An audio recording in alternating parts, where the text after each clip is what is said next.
নমস্কার বন্ধুরা, বঙ্গবধূ চ্যানেলে আপনাদের সবাইকে স্বাগত জানিয়ে আমি আবার একটি নতুন ভিডিও নিয়ে হাজির হয়েছি। আর আজকে শনিবার, এখন বাজে বিকেল 5টা। আমি আমার ব্লগটা আজকে বিকেল থেকেই শুরু করছি। সৈকতকে আমার যে বাড়ির পাশে ভাটাটা আছে সেইখানে সাইকেল চড়াতে নিয়ে এসেছি। আর এদিকে দেখুন কত মাটি উঁচু উঁচু করে রাখা আছে। এখন ভাটাটা বন্ধ আছে, তাই ভাটা যখন শুরু হবে তখন এখানে তৈরি হবে। আর তখন কিন্তু অনেক ভাটায় লোকজন থাকে, তখন আর সাইকেল চড়ানোর সুযোগ পাওয়া যাবে না। যাই হোক, সৈকতকে নিয়ে সাইকেল চড়িয়ে বাড়ি ফিরে যাচ্ছি। আর বাড়ি ফেরার পথে সৈকতের ব্যালেন্স চাকাটা খুলে দিয়েছে আজকে, জানেন তো। ব্যালেন্স চাকাটার জন্য পড়ে যাচ্ছিল বারবার। এখন সাইকেল চড়াটা শিখে গেছে, সেই জন্য ব্যালেন্স চাকাটা খুলে দিলাম। প্রথম প্রথম একটু অসুবিধা হবে, তারপর ঠিক হয়ে যাবে। তারপর সন্ধেবেলায় এসে সন্ধে দেখিয়ে টিফিনারে করে সৈকতকে পড়াতে বসে গেছি। রোজকার মতো পড়াতে বসলে আবার স্কুলের পড়া, টিউশনির পড়া দিতে পারবে না, সেই জন্য। আর মুখের সামনে সৈকতে বসে থাকতে হয়।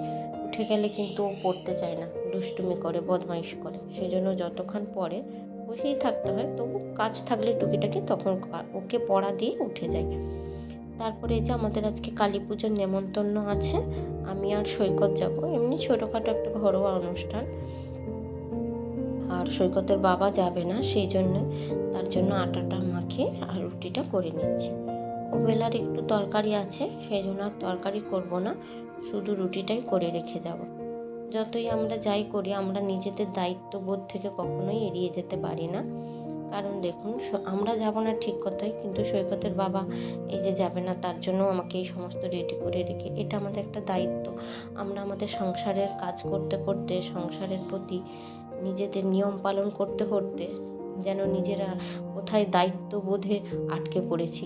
যেখানেই যাই করি, কিন্তু অন্যের জন্য আমাদেরকে ভেবে তাদের উপর আমাদের দায়িত্ব পালনগুলো করে রেখে তবেই যেতে হয়। সেটা যার ক্ষেত্রেই হোক, শ্বশুর শাশুড়ি হোক বা নিজের স্বামী হোক বা সন্তানই হোক। আজকে যেমন আমরা যাচ্ছি, কিন্তু সৈকতের বাবার জন্য রুটিটা তো আমাকে করে রেখেই যেতে হচ্ছে না, তার কথা ভেবে যে সে কী খাবে, এটা আমাদের একটা দায়িত্ব। এছাড়া নানা রকম দায়িত্ব থাকে সংসারের মধ্যে। তারপর সমস্ত কাজবাজ সেরে নিজে একটু ফ্রেশ হয়ে নিচ্ছি। ফ্রেশ হয়ে বললাম যে আজকে কালী পুজো আছে, যাবো সেখানে, সেই জন্য রেডি হয়ে নেব। চলুন তাহলে আমি রেডিটা হয়ে নিই।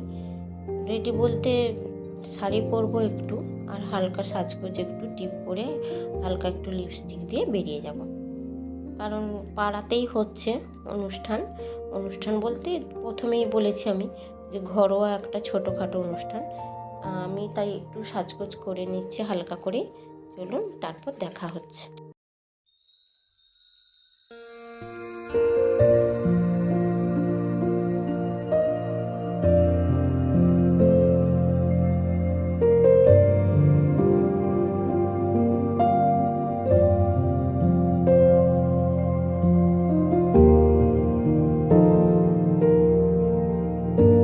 তারপরে এই যে আমরা নেমন্তন্ন বাড়িতে পৌঁছে গেছি।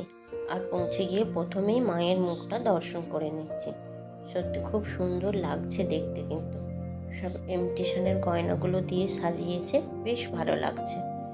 তারপর এদিকে এই যে খাওয়ার জায়গা, আমাদের এখানে এই যে বাবার থান, আর এটা আটচালাতেই খাওয়ানো হচ্ছে। প্যান্ডেলটা শুধু বাড়ির কাছে, ঠাকুরের কাছেই হয়েছে। আর এই দাদা ভাইয়ের বাড়িতেই আমরা এসেছি, এই যে দেখতে পাচ্ছেন। আরও একটা কাদের পুজো হয়েছে, সেইটারই ঘর ডুবাতে এসেছে আমাদের বাবার পুকুরে, সেই জন্য তাদেরও এই যে ঢাক ঢোল নিয়ে এসেছে। আর অনেক বাজি ফাটাচ্ছে, মানুষ উঠছে, এই যে দেখতে পাচ্ছেন তো। সৈকত কিন্তু বাজিতে ভীষণ ভয় করে, এত ভয় পাচ্ছে, কান থেকে হাত নামাচ্ছেই না। উল্টে আমাকে বলছে, চলো মাম্মাম, খেতে হবে না, বাড়ি চলে যাই, ভালো লাগছে না আমার এখানে। সারাক্ষণ তো কান চেপে বসে রইল, আর আমি ওকে খাইয়ে দিলাম। অতি সাধারণ মেনু, লুচি, আলুর দম, ছোলার ডাল, মিষ্টি, চাটনি, পাঁপড়। আপনাদের সঙ্গে শেয়ার করা হলো না, যাই হোক, সকালে দেখা হচ্ছে। তারপর এই যে সকাল হয়ে গেছে। গুড মর্নিং বন্ধুরা। সকালবেলা আমি প্রথমেই আজকে মুখটা ধুয়ে নিচ্ছি, দেখাচ্ছি। আর অফ ক্যামেরায় এদিকে আমার বাড়ির অন্যান্য কাজগুলো সেরে নিয়েছি। আজকে একটু ঘুম থেকে দেরি করে উঠেছি, কারণ আজকে তো রবিবার, সৈকতের সকালে স্কুল থাকবে না, রবিবারটা আমার একটু যেন ঘুমোতেই ইচ্ছে করে। কিন্তু আমরা তো অভ্যাসের দাস। আমার যেহেতু সকাল 6টায় ঘুম থেকে ওঠা অভ্যেস হয়ে গেছে, তাই ঘুমটা কিন্তু সকাল 6টাতেই ভেঙে যায়।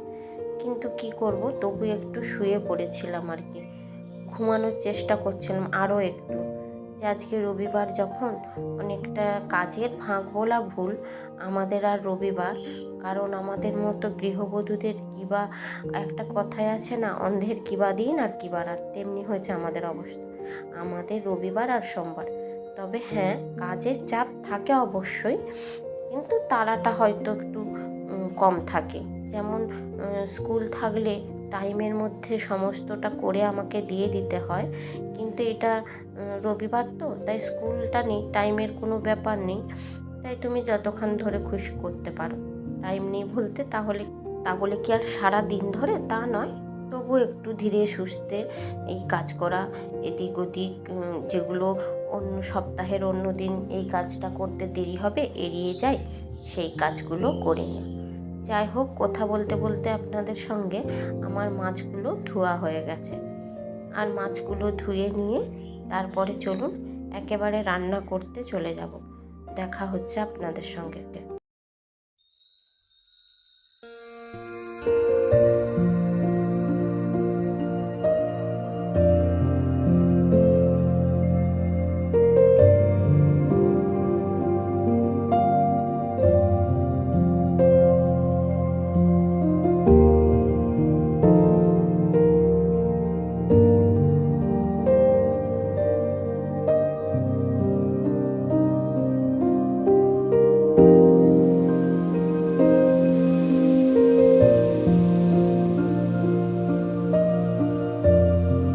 তো বন্ধুরা, তোমরা দেখতেই পাচ্ছ যে আমি আনাজ কাটতে বসে গেছি। আর একটা কথা, বেশিক্ষণ আপনি আপনি করে সত্যি কথা বলতে পারি না। কোথা থেকে যেন আপনারা সব আমার আপনই হয়ে গেছেন। যাই হোক, তাই আপনারা কিছু মনে করবেন না যদি মাঝে মধ্যে তুমি হয়ে যায়, ঠিক আছে? তো এদিকে আনাজটা কাটতে কাটতে প্রথমেই আজকে ভাতটা বসিয়ে দিয়েছিলাম, কারণ বললাম যে আজকে দেরি করে একটু ঘুম থেকে উঠেছি, সেই জন্য তো একটু বেলা করেছি বলে ভাতটা আগে বসিয়ে দিলাম। ভাতটা আগে বসিয়ে দিলে কি হয়, ভাতটা বসিয়ে আমি এদিকের অন্যান্য কাজগুলো ধীরে সুস্থে সেরে নিতে পারি, এই মশলা করা, আনাজ কাটা, এগুলো। কিন্তু আগেই যদি তরকারিটা বসিয়ে দিই, তাহলে হাতের সামনে কোনো জোগাড়ই থাকবে না, সেই জন্য বারবার উঠতে হবে। সেই জন্য আগে ভাতটা বসিয়ে দিয়ে তারপরে আমি রান্নাটা তরকারিগুলো করে নেব। আজকে রান্না বলতে রান্না করব সজনা ডাঁটা, আলু, মাছ দিয়ে আর ঝোল, আর হচ্ছে শাক ভাজা। আজকে বেশি কিছু করব না। আর এখন তো রবিবারেও চিকেন হয় না, কারণ শ্বশুরমশাই মারা যাওয়ার পর আমাদের এখনও কালা ওষুধ ছাড়ানো হয়নি বলে আমাদের মাংস খেতে নেই, সেই জন্য বাড়িতে মাংসটা করি না আর কি। তাই এখন রবিবার মাছের উপর দিয়ে চলছে। আজকে যাদের বাড়িতে কালী পুজোর নেমন্তন্ন গেছিলাম কাল রাতে, তাদের আজকে দুপুরেও নেমন্তন্ন করে গেছে বলতে একটু বেলাতেই নেমন্তন্ন করে গেছে। আমার যা দেওরের ছেলে, ওদের নেমন্তন্ন আছে, ওদের সঙ্গে সৈকতকেও বলে গেছে। আমি ভেবেছিলাম সৈকতের জন্য আজকে একটু চিংড়ি মাছ ভাপা করব, কিন্তু সেটা আর হলো না, অন্যদিন করে দেবো ওকে। আর এদিকে তেলটা গরম হয়ে গেছে, তাই মাছটা চাপিয়ে দিচ্ছি। মাছটা ভেজে নিয়ে তারপরে ওদিকে তরকারি করে নেব।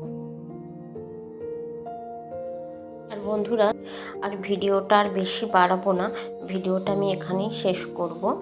আর যারা আমার অনেকটা তাদের অমূল্য সময় নষ্ট করে আমার সঙ্গে থেকে আমার ভিডিওটা শেষ পর্যন্ত দেখলেন, তাদেরকে আমি অনেক ধন্যবাদ জানাচ্ছি।